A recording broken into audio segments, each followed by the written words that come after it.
Welcome to NBA Action. Hey, everybody take it easy. This week, the Nets super soft Kenny Anderson is holding court. And you'll see why these two guys are so happy. So hold on, because NBA Action is straight ahead. Got it to Kemp. What time is it? Kemp's got it right up into the eye. Power slam! Whose game is it? It's Michael Jordan's game. The mailman delivers. Stolen out of the head. Less than a second. There's Donovan. Three-pointer. Yes!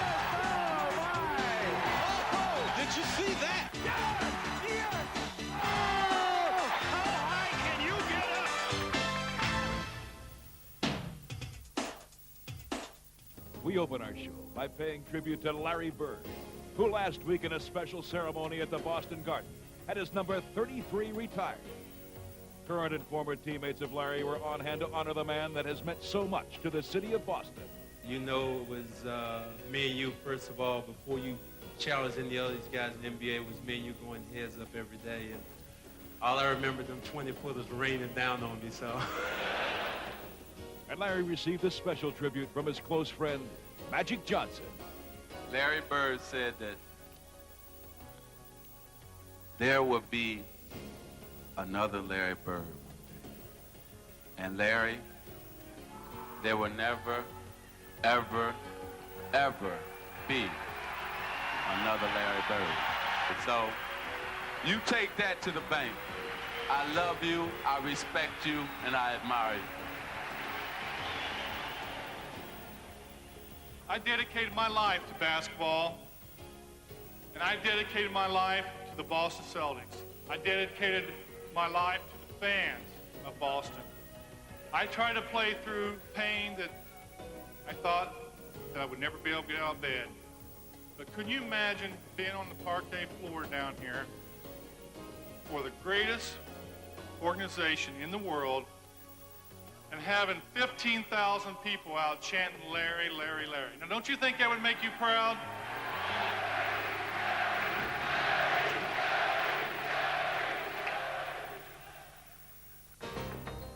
In a special edition of Magic Moments, we take a look back at one memorable year in Larry Bird's legendary career, his MVP season of 1984.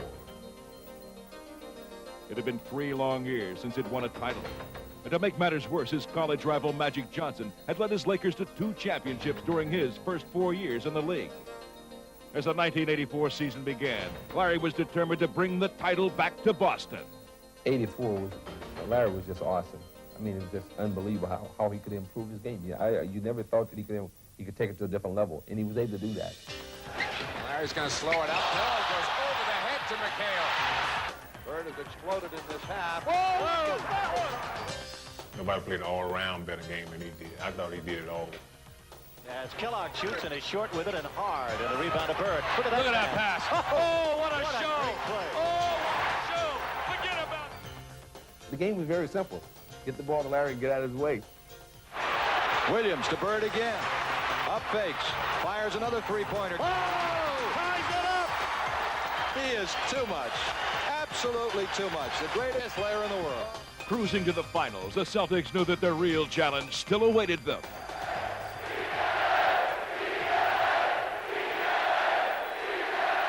Larry's quest to regain championship glory was finally provided with a long-awaited rematch. Playing against Magic, yeah, that was something that I always dreamed about since he beat us in college. The Lakers quickly stole the Celtics' home court advantage and seemed ready to put an early end to their championship dream. This has to be one of the most decisive rounds in championship game history. But Bird was not ready to surrender. We got some great players on this team, but we don't have the players with the heart sometimes that we need. Until we get our hearts where they belong, we're in trouble. He had sounded the call to arms, and his Celtic teammates would respond with ferocious intensity.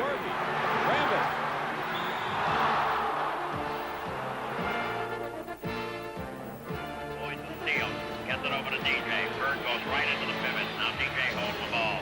Back in the Bird. The ball away is gone. Oh, my goodness. Oh, my goodness.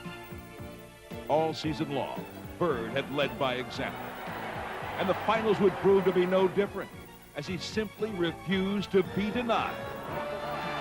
Lakers had several chances, and here's Larry Bird chugging down the court.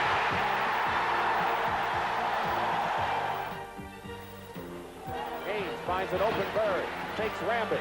1 second, it's gone. Larry Bird's year-long quest would end with storybook perfection. No one believed that we could beat the Lakers that year. Absolutely no one believed it. But the fact of the matter is, we believed in ourselves, and that was a lot because of the leadership Larry had. The Boston Celtics are the NBA World Champions in a grueling 7-game series with the Los Angeles Lakers. Coming up on NBA Action, we take a look at all the hot teams in our jam-packed action reel. Boom! And we'll profile Doug West, Minnesota's rising star. Buckle up!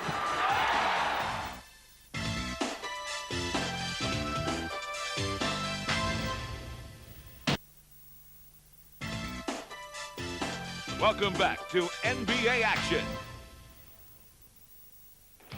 We begin this week's action reel with a team looking to get back to its usual winning ways.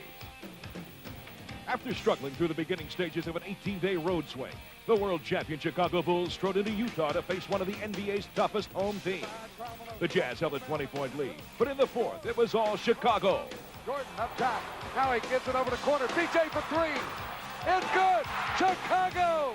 What an unbelievable comeback. Next up for the champs were the Sacramento Kings. Jordan led the 107-88 blowout with 36 points. Jordan with a fine lean-in right-hand jam. It took overtime to stare down the Clippers for their third straight road win. DJ for the lead. He got it. Oh, that's a heartbreaking loss. The defending champions capped off the week by manhandling Portland. Step down. And the Chicago Bulls have won their last 4 in a row. Portland's spotty play of late has everyone confused. This is the Blazers. You know, this is Minnesota. That's right. That's the T-Wolves who came up with a rare road win. The Blazers have been beaten and embarrassed at home by the Minnesota Timberwolves. The Hungry Wolves later in the week looked to feed on the Rockets. With Doug West flying for 33 points, Minnesota won only its 5th road game of the season. So Minnesota comes into Houston, delivers another tough punch to the midsection. The Charlotte Hornets are another young team looking to gain some steam. And against the tough Seattle team, Larry Johnson stung early. And rookie Alonzo Mourning did the rest. What a rejection. Good morning along the inline. Oh, man, he raises up and powers it down the pipe. Mourning was not done wreaking havoc on the opposition. Against Philadelphia, Alonzo led the Hornets to their 3rd straight victory, slamming in 29 points, grabbing 15 rebounds, and blocking 7 shots. It's been all smiles lately for the Hornets. Back home to play the Bucks, Alonzo was once again a less than hospitable host. Edwards takes it in. Another alter. And the final score is 118-111. Charlotte, the Hornets have beaten the Bucks. Earlier in the week, Milwaukee hoped to fly high at home against their Central Division rivals, the Cleveland Cavaliers. But Brad Daugherty's 31 points and Gerald Wilkins' 16 laid those thoughts to rest. But this one is in the books. Cavaliers with a very solid, consistent 108-100 road victory. Back home, the Cavs were licking their chops as the Pistons tried to halt Cleveland's momentum. But Detroit went down with a bang. Yeah, that's the ball game. Back on the road, Bob Weiss's Atlanta Hawks couldn't contain Cleveland's stellar teamwork as the Cavs took their 4th straight. And that's it. The Cleveland Cavaliers win it. Cleveland goes to 29-18 on the year. Next week wasn't all bleak as we take a peek around the league in this week's news, notes, and quotes. As the human highlight film becomes the all-time Hawks scoring leader, taking a stroll into history. McKee sticking like glue to Dominique Wilkins. 3 pumps off the glass. He's got it. Dominique Wilkins is the all-time Hawks franchise career scoring leader. The records are made to be broken, and hopefully not for a while. It might as well be broken, but it's a good feeling. Chris Mullin may miss 2 months due to torn ligaments in his right hand. What we're trying to do is just rally really around ourselves and support one another in that locker room so, we get the best performance that we can give and keep everybody's head up. The net result of Bernard King's rehab is a chance where he started out 15 seasons ago in New Jersey. I think that the New Jersey Nets, if they didn't have the confidence that I could continue to contribute in a very meaningful way, they wouldn't have took the opportunity of bringing me here. And so I think they believe in that, and I believe in it as well. The Spurs believe in John Lucas. His 12-2 mark earned him January's IBM Coach of the Month honors. Cross-state rival Akeem Olajuwon snares Player of the Month kudos by averaging 26 points and 4 blocks a game. Coca-Cola Classic Rookie of the Month, Shaquille O'Neal, has every reason to smile. Besides this award, he's the first freshman to win a starting spot in the All-Star game since Michael Jordan did it in 1985. However, the Bulls superstar does not hold the record for being selected to the most consecutive starting All-Star teams. Can you name the NBA legend who does? The answer when we return, right here on NBA Action Question. The player who's been selected to the starting All-Star team the most consecutive times is former Philadelphia 76er Julius Erving. For 10 straight years, the ever-popular Dr. J was voted onto the Eastern Conference starting squad by his adoring fans. It's a swing trio this week on Fire. First up is Miami's versatile swingman, Glenn Rice. Oh, Glenn Rice, he is on fire. First, he torched Atlanta for 45 points before setting a club record versus the Knicks. I've never seen Glenn Rice drive this well to the basket. So Glenn Rice with consecutive 18-point quarters. 18 in the fourth against Atlanta Wednesday night. 18 in the first here tonight. Buck Johnson got into the swing of things and proved to be unstoppable from all over the floor, scoring a personal season high of 29 points with torrid shooting against New York. Look at this. This is unbelievable. Now John Starks is getting killed by Buck Johnson. Scoring 20 points, he led the way as the Bullets pummeled Golden State. Denver's Reggie Williams has the rhythm from inside and out. At 6'7", this multi-dimensional weapon has been connecting on nearly 56% from the floor in his last 8 games. Into the hands of Williams. Swish. There's no disputing that Reggie knows how to finish a jam session. Williams, he smashes it home. If you think those guys are on fire, check out Doug West, the high-flying guard for the T-Wolves, who's on the rise. Outlet to Williams. Nolan pass to West, who will drive. It's oh, baby, what a play! Minnesota's Doug West has been turning some heads lately with his stellar play and unbelievable athletic ability. This explosive player has great competitive fire and is proving to be an offensive force. You know, the guy gets out on the court, and I mean, he's just out there for about 2 minutes, and he's drenched with sweat because he works so hard. He also brings toughness. He's a tough kid. He doesn't back down from anyone. But I think just competing and trying to win is the thing that motivates him. The fog is lifted. The lights are on in flight 5. You are cleared for landing. My goodness, he's got wings on his feet. Oh, brother. Going into the air, you get up there, you have to just be able to go up there and stay in control. And something that I like doing. I like to get the crowd into the game. I like to have the exciting plays. Off it goes to West, down the lane for the scoop, good, and a foul. Yeah, baby. However, Doug West is more than just an aerial acrobat. He's showing the rest of the league that he's an all-around player on the rise. What do you do for an encore after seeing moves like that? Well, this week we start off with a few fancy passers who decided to play follow the leader. Penetrates off to Willis. Nice pass. Breaks through now, only 2 men back defensively safely. Loose ball gobbled up by Michael Adams behind the back of Bradford. Talk about can you top this? Nicely done, Chet. Now, for a brief look at the lighter side of the game, we turn to Bucks rookie Todd Day, who always is willing to reward guys that run the floor. Don't worry, Coach, she's not with you. Terrell Brandon had a little trouble on the way to the hole against the Bucks. Yeah. Well, we thought you'd like that, Bob. Got it back. Give it to Johnson. Leans in. Banks it home. Hey, who invited him? Now it's time to take a look at the toughest jams of the week as we get in your face. Hardaway to Sprewell. Oh. Say hello to Mr. Manning. Hey, give me some league. Oh, yeah. And I'm out to Fonz. Fonzo Ellis, look out. Don't forget Plastic Man. Nice dish inside Stacey. And there's Thunder Dan. Here comes Thunder Dan. Whammo! A Thunder Dan. Wham, bam, slam. And finally, as the Orlando Magic tore through the Pacific Division, Shaquille O'Neal was out to prove to everyone that he's no knucklehead. Shaq literally tore down the house in Phoenix with the ultimate Shaq attack. As Shaquille follows and does bring down the entire backcourt. That's one we haven't seen. Now, that is the more modern way of trying to make your mark on the game. Welcome back to NBA action. Now on NBA action, Kenny Anderson, the Nets' main man, holds court.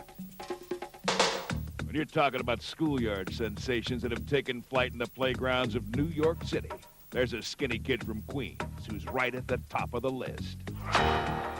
Nobody does it better than Kenny Anderson. He's one of the most electrifying basketball players I've ever seen. He's the greatest guard in the history of New York City basketball.